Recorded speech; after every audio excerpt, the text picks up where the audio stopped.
Hi കൂട്ടുകാരെ, എനിക്ക് വൈകുന്നേരം 4 മണിയായപ്പോൾ എഴുന്നേറ്റപ്പോൾ പലഹാരം ഉണ്ടാക്കി തന്നാനൊരു പൂതി.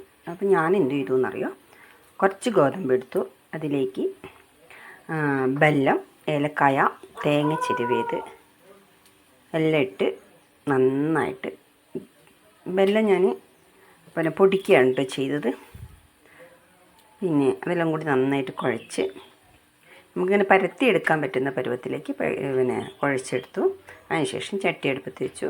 അതിലൊരു സ്പൂൺ വെളിച്ചെണ്ണ ഒഴിച്ചു. എന്നിട്ട് ഈ മാവ് അതിലേക്ക് വെച്ച് ഇങ്ങനെ കയ്യിനെ കൊണ്ട് ചെറുതായിട്ട് പരത്തി കൊടുത്തു.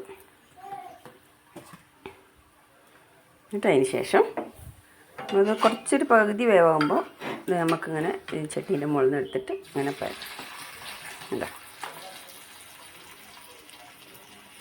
ഒരു സ്പൂൺ എണ്ണ ഉണ്ടെങ്കിൽ നമുക്ക് 2-3 കടികൾ ഉണ്ടാക്കിയെടുക്കാം. നല്ല ടേസ്റ്റാണ്. ഏലക്കായും നമുക്കിതിൽ കശുവണ്ടി ഇതൊക്കെ ഇടാം കേട്ടോ.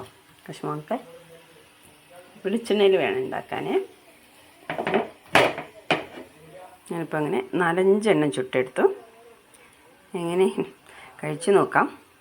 അടിപൊളി ടേസ്റ്റാണ് കേട്ടോ. നല്ല അത്യാപാകം മധുരം,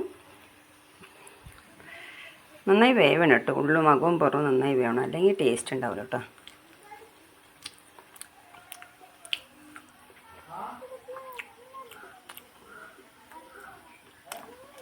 ഞാൻ 6 പലഹാരം ഉണ്ടാക്കിയെടുത്തു. 2 സ്പൂൺ വെളിച്ചെണ്ണ തയ്ച്ചും വേണ്ടി വന്നിട്ടില്ല കേട്ടോ. കുറച്ച് ഒരു സ്പൂണിനെ കൊണ്ട് തന്നെ ഏകദേശം 6 കടികൾ ഞാൻ ഉണ്ടാക്കിയിട്ടുണ്ട്. അപ്പോൾ ഇതും കട്ടൻ ചായയും കൂടി കുടിക്കാനാണ് പരിപാടി.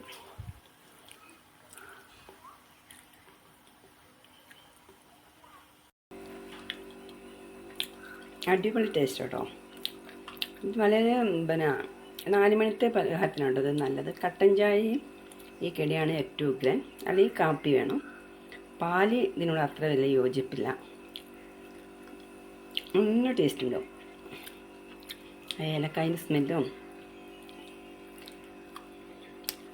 എല്ലാവരും ഇതുപോലെ ഉണ്ടാക്കണം, കഴിക്കണം, എന്നിട്ട് അഭിപ്രായം പറയണം.